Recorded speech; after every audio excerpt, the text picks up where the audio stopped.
All right, it's Hippo Balls Week 8 coming to you live from the Hippo Den. It's Hippo himself, very hungover from yesterday's FSU game.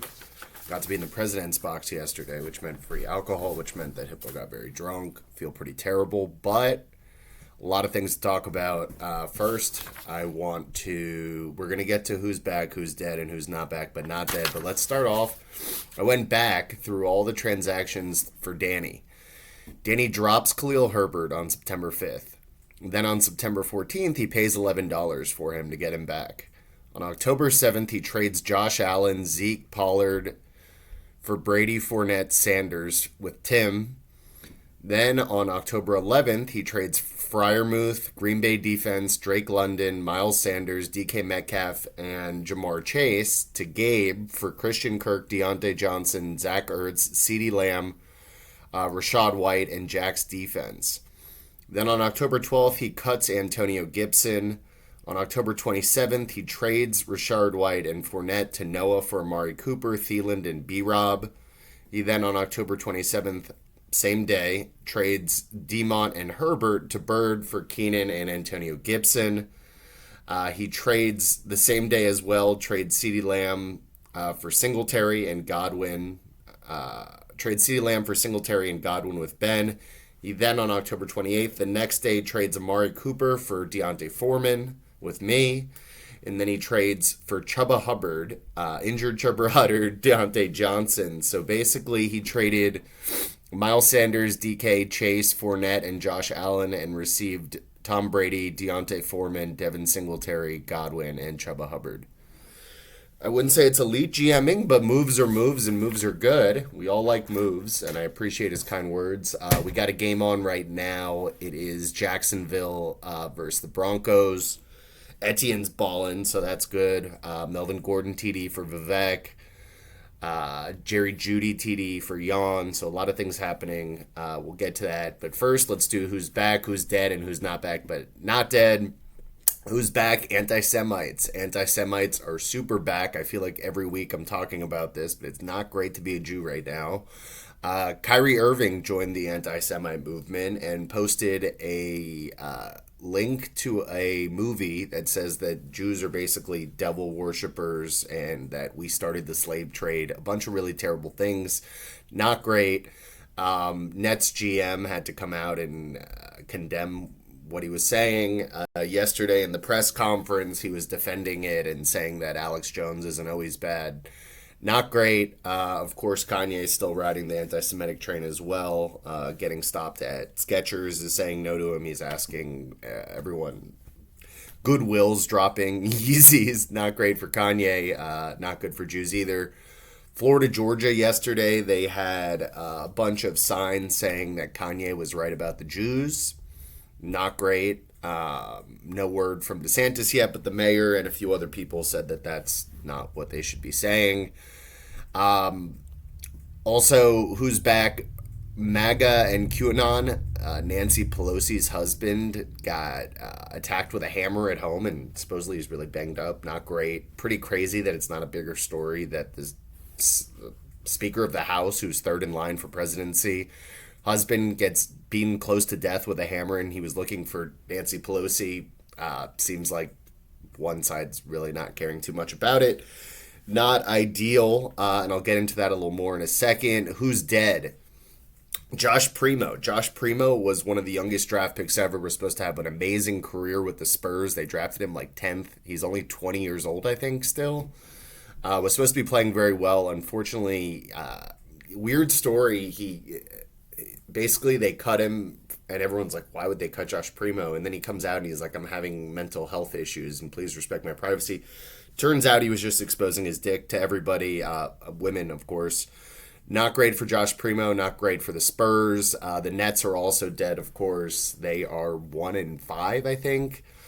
Kyrie, Ben Simmons is horrific. KD must be really unhappy. They got to blow up the team. Also, Brittany Griner dead. Not great. She lost her appeal. She's going to the Russian gulag for like 8 years. I don't think there's any chance of her getting out. Not ideal for her.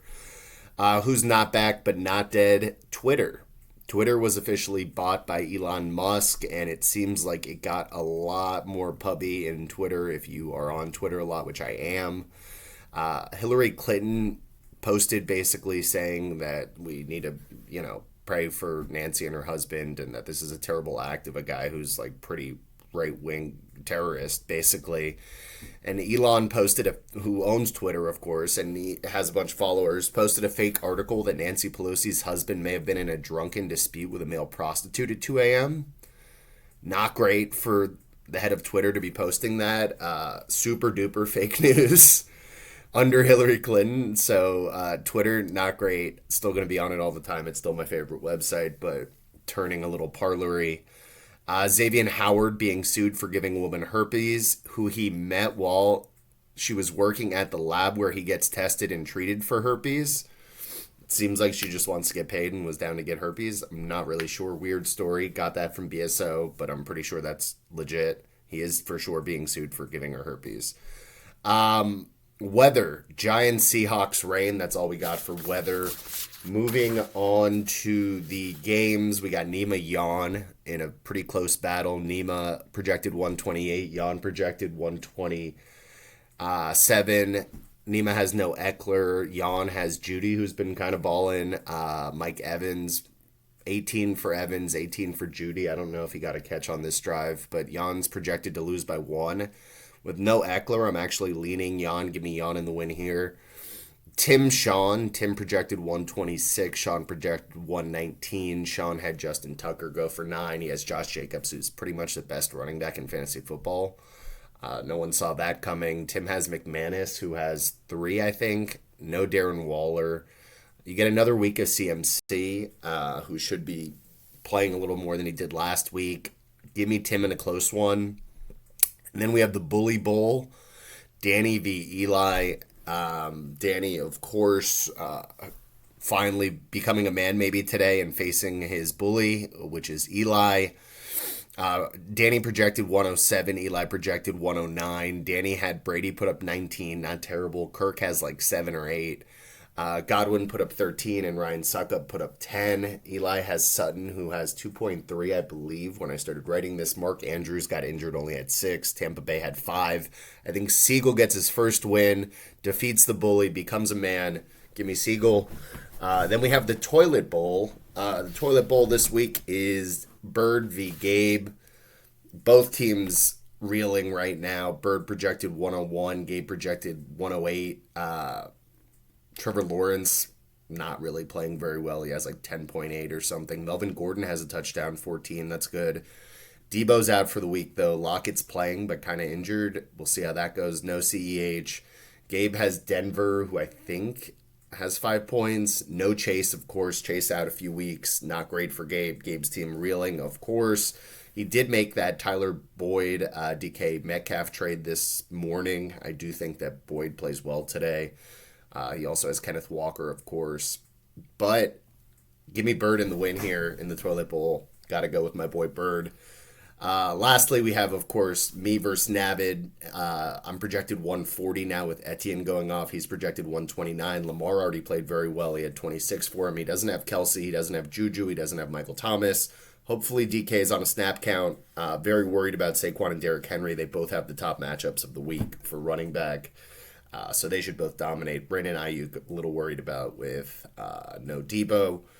I don't have Mike Williams, of course. I traded Amari Cooper for Foreman. I think Foreman probably has the better day. A little worried about that, but I like Cooper for the future. Higgins should ball. Olave should ball. The other players are injured on their team. Give me in the win there. Picks of the week, I got Dolphins minus 3.5. I also, in a few places, bought it down to 3. It's like minus 150. I think we blow out the Lions this week. Buy it down to 3 if you want, but I think we're going to dominate.